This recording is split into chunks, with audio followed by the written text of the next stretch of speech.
जल्दी press conference करा दी है, क्या हो गया आपको? थोड़ा सब्र करना था। क्या हुआ है? मोमना इकबाल ने एफआईआर कटवा दी पाजी, इतनी दफात लगा दी। आप बड़े मुस्कुरा रहे हैं, ये जो इतना नहीं मुस्कुरा रहे नहीं, हैं, क्या गम छुपा रहे हैं? क्या गम छुपा रहे हैं? हम नहीं गम छुपा रहे। जी। सिचुएशन सिर्फ इतनी सी है कि आपको for the sake of information जो चीजें बताने वाली हैं, बीइंग स्टूडेंट ऑफ लॉ, वो मेरा ख्याल है बताई जाए तो वो ज्यादा बेहतर नहीं है। जी बताएं जरा करें। कि ये देखें, आपको मैं थोड़ा सा प्रोसीजर बता देता हूँ। पुलिस केस के अंदर क्या सूरत हाल हो रही होती है कि आप एप्लीकेशन सबमिट करवाते हैं, पहले फर्स्ट इंफॉर्मेशन रिपोर्ट आ जाती है, ठीक है। पुलिस जो है वो 154 की स्टेटमेंट रिकॉर्ड कर लेती है, जी।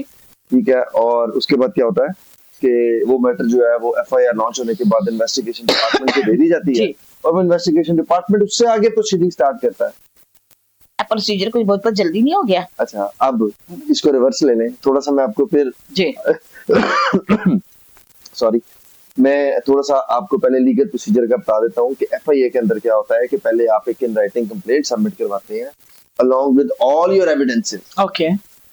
वो एविडेंसेस जो है उनकी सारी जांच पड़ताल होती है, दोनों पार्टीज की स्टेटमेंट होती है, वो सारा कुछ होता है, और बंदा स्टेट अवे गिल्टी हो जाता है।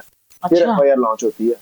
अल्लाह, ये पहले सारा पोस्टमार्टम होता है, फिर एंड में जाके उस पर एफआईआर करते हैं। यानी बात मेन ये है कि चुपड़ निकाल के लाए हैं और दफात लगा दी। कौन कौन सी दफात लगी? दफात कुछ देखें, अच्छा मैं आपको बता देता हूँ कि जो आपके लिए आसानी से समझ आ जाए। जी जी, ठीक है। इसमें सेक्शन 3 और 4 लगा दिया कि जनाब आपने उनका जो डाटा है वो उसको एक्सेस किया। कौन से बता पता है आपको? सीडीआर, जो ये मोमिना और इसकी फैमिली के सीडीआर निकाले ना। अच्छा, ये निकालने से होता है कानून? तो ये 3 और 4 है ना, section prevention of electronic crime 3-4 जो है वो ये डील कर रहा है। ये भी लगा हुआ है। ये इसके ऊपर सजा है अगर निकालने कोई? जाहिर सी बात है, आप सीडीआर ऑफिशियली गवर्नमेंट जिस तरह मर्जी स्टेट और एजेंसियां जो भी करे, यहाँ पे तो हर बंदा दूसरे को धमकी हो, तेरी सीडीआर मेरे पास, सीडीआर कटा दूंगा, तेरी सीडीआर है मेरे पास। ये तो नंबर फिक्री है। हाँ जी। तो ये चीज भी अंडरस्टैंड कर लें कि सीडीआर नहीं किसी की निकलवानी जी, कि आपने उनके सीडीआर पे जो एक्सेस लिए ना वो इटसेल्फ एक क्राइम है, ठीक है। ये भी ऑफेंस 3 और 4 लगाया गया है। अच्छा जी। कि आपने एक्सेस किया है, कॉपी किया है और उनका सीडीआर जो है वो शेयर किया हुआ है। किसका? कंप्लेनेंट का, मोमिना का। ओके। तो एक ऑफेंस ये लगाया हुआ है। 3 और 4 किसका? इपिका का। अब आ जाए जो दूसरा ऑफेंस 21 और 24 लगे हुए हैं। 21 का बीसी है और 24 का डीसी है। डी है। एफआईआर जो है वो इटसेल्फ मेरे सामने मैंने ओपन इसीलिए की हुई है फॉर द सेक ऑफ, ताकि किसी किस्म की इंफॉर्मेशन जो है वो मिस ना हो और हमारे स्लिप ऑफ टंग से कोई चीज मिस ना हो। जो 21 आ रही है ना, वो ये होता है, आपको पता है इसके अंदर एक ऐसी वीडियो है जो जिसको सेक्सुअली एक्सप्लिसिट कहा गया है, कि उसके अंदर कुछ ऐसा मवाद है जो वीडियो आपके जो एक्यूज हैं इनकी तरफ से कंप्लेनेंट को बार बार भेजी गई थी। ओके। तो पता है आपको ये बात? यानी उस वीडियो को बार बार भेजेगी? क्या तेरी वीडियो मेरे को है? हाँ जी, तेरी वीडियो मेरे उसी वीडियो की बेस पे तो हैरेसमेंट हुई है। अच्छा, मेरी बात सुनो, वीडियो में क्या था? ये मुझे क्या पता, ये तो एफआईआर को पता है।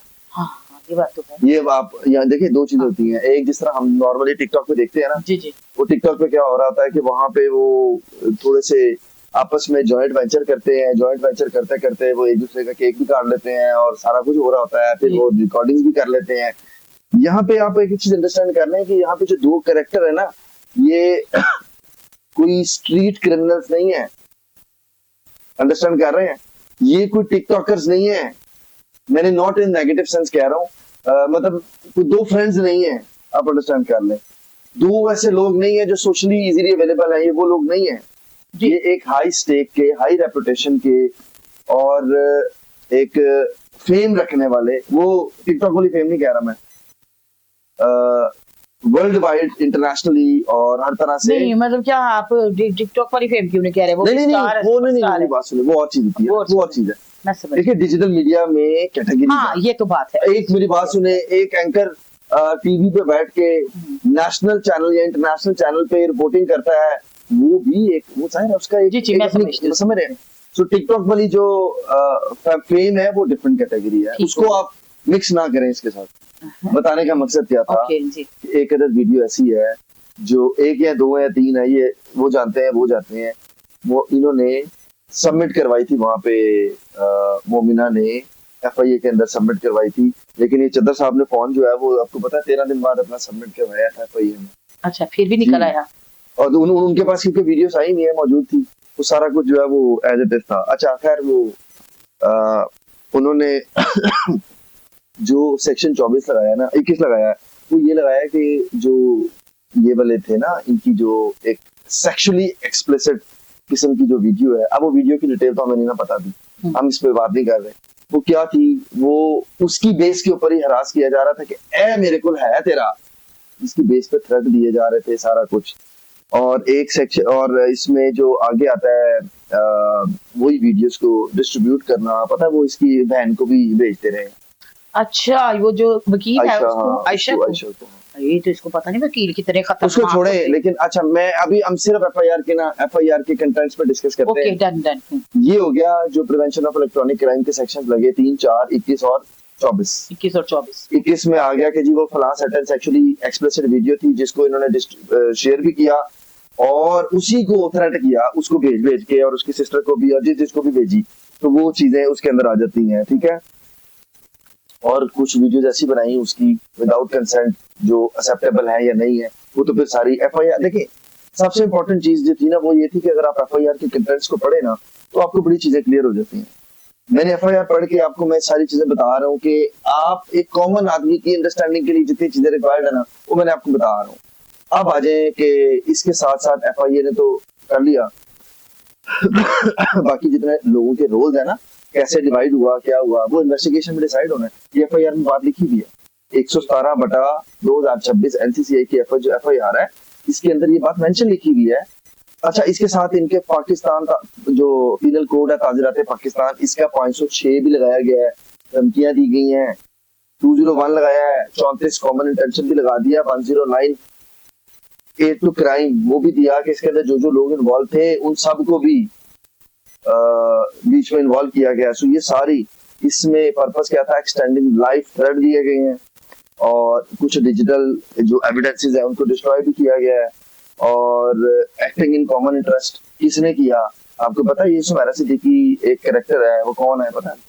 उसकी वाइफ है। हाँ जी, ये आपके एक्यूज की वाइफ है। अच्छा, हाँ जी, ये उसमें 1-to-1 रोल उनका पूरा रहा है, बीच में उसने मसाला चाट दी, वो सारा कुछ हुआ है, ठीक है। यानी अपने शौहर के खिलाफ थी। देखिए नहीं, अभी आप कुछ कह नहीं सकते। उसने उस टाइम वो मंजी ठोक रही थी इसकी, आपकी कंप्लेनेंट की, कौन है कंप्लेनेंट? मोमना इकबाल, वो मंजी इसकी ठोक रहे थे। अच्छा, हाँ, जिस वजह से। अब आ जाए थोड़ा सा बैकग्राउंड पे। ओके इस चीज को अंडरस्टैंड करवाते हैं, ये स्टोरी शुरू कहाँ से होती है।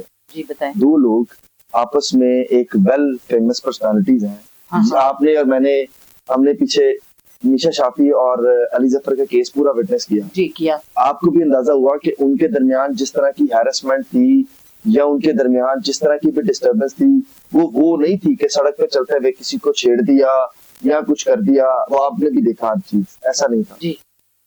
वो जितना बड़ा लेवल था उतनी सोफिस्टिकेटेड हैरेसमेंट थी। मैं समझ गई, बिल्कुल ऐसे समझ गई। अब मैंने फिर अंडरस्टैंड किया है कि वो, अच्छा अब इसमें ये हुआ कि दो लोगों के दरमियान एक रिलेशनशिप, दोस्ती से स्टार्ट होता है और 3-4 साल 5 साल में रिलेशनशिप उनके दरमियान डेवलप होता है। आप एक बात आप अंडरस्टैंड कर लें, सबसे पहले जो सबसे इंपॉर्टेंट चीज है ना, मैं आपको हमेशा एक ही बात करता हूँ कि ना जो प्रोसीजर्स होते हैं ना वो सीरीज ऑफ इवेंट्स पर बेस कर रहे होते हैं।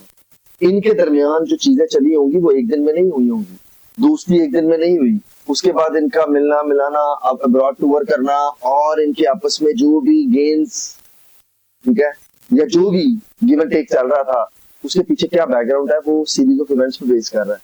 अब होता क्या है कि जब ये कंप्लेंट आती है, ये कंप्लेंट क्यों बनी कि जनाब सिचुएशन ये बनी कि जो एक्यूज है उस पे कंप्लेनर ने ये कहा कि इसने मुझे बार बार मैरिज के लिए कहा है कि मेरे साथ शादी करो, लेकिन मैंने इसको रिफ्यूज कर दिया क्योंकि तुम ऑलरेडी मैरिड हो, मैं तुमसे शादी नहीं कर सकती। तो उसके बाद ये जो एक्यूज है आपके, इन्होंने जो भी स्टेप लिए होंगे, वीडियोस भी भेजी, तो अच्छा आप एक और बात अंडरस्टैंड कर लें कि जो आपके एक्यूज हैं चदर साहब, ये एक इन्फ्लुएंशियल पर्सन है, ये कोई अशरफ मोची नहीं है, जमाल कोई पेट वाला नहीं है, आप समझ रही है? समझ रही। वो एक इन्फ्लुएंशियल पर्सन है जो और आपको भी पता है कि power is everything, when you have power you can do anything. बिल्कुल ऐसे। ठीक है जी। वो एक्स का बड़ा करना हो, वाई का बड़ा करना हो और जेड का बड़ा करना हो तो उनके लिए it's just a matter of seconds, आप अंडरस्टैंड कर ले। हाँ जो दूसरी चीज ये है कि आप एफआईआर तो करवा गए, चले जी एफआईआर हो गई है, क्या हो जाएगा? सवाल है क्या होएगा अब, क्या होगा अब? बेटर प्रोसीजर है बेल ना, तुम अब देख लगाओ ना, उसकी बहन ने प्रेस कॉन्फ्रेंस की, वो तो अच्छा प्रेस कॉन्फ्रेंस इंफॉर्मेशन है कि जी ਅਸੀਂ जीत गए हैं, ਅਸੀਂ एफआईआर करा ली। एक बात पे मैं भी क्लिक कर गई, क्लिक क्या कर गई, सारी बातें तो ठीक थी बाजी की, एक बात बाजी ने मुझ में गलत कर दी। वो क्या गलत की? उसने कहा कि हमने जो डेटा प्रोवाइड किया था वो कोई एआई जनरेट नहीं था। इसको आप गलत समझ रही हैं, ये लॉजिकल जवाब था कि जनाब जिस दिन को डेटा प्रोवाइड किया गया, दुनिया मेरे मुखालिफ ये कह रहे हैं कि ये एआई वीडियोस थी। अच्छा ठीक हो गया। दुनिया ये कह रही थी कि ये एआई इन्होंने बना के चंद्र साहब के खिलाफ पेश की है, क्लियर हो गया। अच्छा उसके साथ साथ आप ना आप अंडरस्टैंड करें, वो जो ओपोनेंट थे वो कह रहे थे ये एआई है। अच्छा। अब क्या हुआ, एफआईए ने जब सारे मैटर्स को इंक्वायरी कर लिया, इन्वेस्टिगेशन रिपोर्ट आ गई, सब कुछ आ गया, तो उसमें आया कि ये वीडियो ओरिजिनल है। तो वही सवाल कान इधर से पकड़े उधर से पकड़े, बात सही है उसकी। अच्छा चलो ये तो बात हो गई। कानून क्या कहता है? कानून ये कहता है, सुन लेना, जो वीडियो दी गई उसमें बराबर की शरीक तो वो भी है। कौन? मोमना इकबाल। देखें मेरी बात सुने। नहीं रुके break prevention of electronic crime लगाए ना, रुके तो सही ना। देखो ना क्या कहते हैं, सीनियर सहाफी लिखते हैं कि जद्दर पे 4-5 ज्यादा दफात लगा दें, लेकिन मोमना बगैर निकाह के उसके साथ इस तरह की वीडियो में है तो नहीं ना, हम देखें ना ये चीज अभी हम डिफाइन नहीं कर सकते। हाँ। कि वो वीडियो किस कैटेगरी की थी, उसके अंदर क्या कोई ऐसा सो कॉल्ड कोई स्टफ इंटरकोर्स से रिलेटेड या कुछ ऐसा है, क्योंकि अभी हम जीरो हैं। हाँ, वैसे हम लोगों की सोच भी ऐसे हो जाती है वीडियो में क्या था। हाँ, अभी वीडियो पे मत रखे, जो वर्ड्स एफआईआर में हुए हैं वो सेक्सुअली एक्सप्लिसिट का वर्ड यूज किया गया। लगता है मोमना इकबाल के साथ आपकी बड़ी हमदर्दी है। मेरी किसी के साथ नहीं है। तो जद्दर साहब के बारे में क्या कहते हैं? मैं सर देखें, मेरा पॉइंट ये नहीं है, मेरा पॉइंट ये है कि स्टेट ने अपना काम करना है, ठीक है। हाँ। कोई कंप्लेनेंट है, कोई एक्यूज है, ये भी तो पॉसिबल है कि आज मोमिना की तरफ से एफआईआर चंद्र साहब पे होगी, कोई बड़ी बात नहीं है। 2 दिन बाद आप सुने कि चंद्र की तरफ से मोमिना पे एफआईआर होगी। हाँ, जमानत तो करा दी चंद्र ने इसके ऊपर। देखिए वो मैटर ऑफ राइट है, वो तो जब 302 भी हो जाती है तो कोई भी बंदा सरेंडर करता है बिफोर द कोर्ट कि जी मैं इनोसेंट हूँ, मुझे आप सुने तो सही। अच्छा, हर उनमें मुझे कहा जाता है कि एनसीसी का पर्चा बड़ा सख्त होता है। नहीं, कुछ भी नहीं है, पक्का प्रोसीजर को समझ लें। नहीं देखिए एफआईआर है, आप एनसीसीआई को ले लें, आप पुलिस को ले लें, नैप को ले लें, कोई भी ले लें। देखिए स्टेट ने अपनी एफआईआर जब काटनी है ना, उसके पीछे पूरा एक फाउंडेशन होती है। आपको ये स्टेटमेंट ही गलत है ना कि जी वो बहुत हैवी है, हर एफआईआर जो है वो हैवी है, वो कोई भी डिपार्टमेंट कर रहा होता है, उसके पीछे स्टेट खड़ी होती है। तो ये तो परसेप्शन लेना ही गलत है ना कि जी वो लाइट थी या डार्क थी। नो वे, हर स्टेट कोई भी एफआईआर काट रही है वो गुड टू गो है, उसके पीछे पूरी फाउंडेशन है। अब आ जाए सिचुएशन के ऊपर, देखें हमदर्दी की बात ना करें, मैटर यहाँ पे हमदर्दी हरगिज नहीं है। बात ये है राइट और रॉन्ग, जब भी कोई भी एक्ट होता है ना वो 2 इंडिविजुअल्स की कंसेंट से होता है। अब कौन कितना कल्प्रिट है कौन नहीं है, आमना का ये मोमिना का बस चला, उसने एफआईआर करवा दी। अब देखना ये है कि ये किस हद तक जाते हैं। लेकिन एक बात हमेशा याद रखें, जो पल्ला भारी होता है ना, जो पहले दरवाजा खड़काता है ना, उसका भारी होता है, उसका भारी होता है। अच्छा, मतलब ये इंसाफ हमदर्दियां सारी थोड़ी थोड़ी इधर थोड़ी थोड़ी उधर वो तो चलती रहेंगी ना, वो चलती रहेंगी, चलने दे उसको। तो केस कितने अर्सा चलेगा? ये तो प्रोसीजर लंबा है, मतलब अभी बड़ी चीजें आएंगी, बहुत सारी आएंगी। अब देखिए मेरी बात सुने, ये केस बढ़ता क्या ना करता। हाँ। आप जब डूब रही हैं तो आप एक ही कश्ती में है, तो वहां पे कहा जाए कि जी आपको आप तभी बच सकती है कि कश्ती के ऊपर एक ही बंदा रहेगा, तो जो साथ वाला है आप उसको तो पानी में फेंकेंगी, मरता क्या ना करता। बिल्कुल ऐसे ही है। चंद्र साहब पे एफआईआर तो हो ही गई, अब हो ही गई। अब हूं तो तुसी आओ खेल के लिए, तो हूं तो जो मर्जी करन सब वहां पे। तो भाई अब देखते हैं मामला किस तरफ जाता है, गर्मा गर्मी किस तरफ होती है। हारून साहब जो है ये हमारे सीनियर एडवोकेट साहब हैं, इन्होंने हमेशा हमें अच्छी बात ही बताई है और बड़ी इन्होंने पहले एफआईआर को पढ़ा, फिर इन्होंने कहा जी मुझे पहले पढ़ने दें, आप जल्दी ना मुझे, मैं देखता हूँ। फिर इन्होंने उसका पूरा मुझे डिटेल बताई और आपके सामने भी रखी। तो सो देखते हैं ये केस किस नोएट पे जाता है। अभी तो खैर जिद्दर साहब अबूरी जमानत पे है, क्या आइंदा आने वाले दिनों पे मोना पे भी FIR हो सकती है? कुछ भी हो सकता है पाजी, यहाँ तो कुछ भी हो सकता है। चलें, बहरहाल मुझे दे इजाजत। अल्लाह। Subscribe Gulf Pakistan.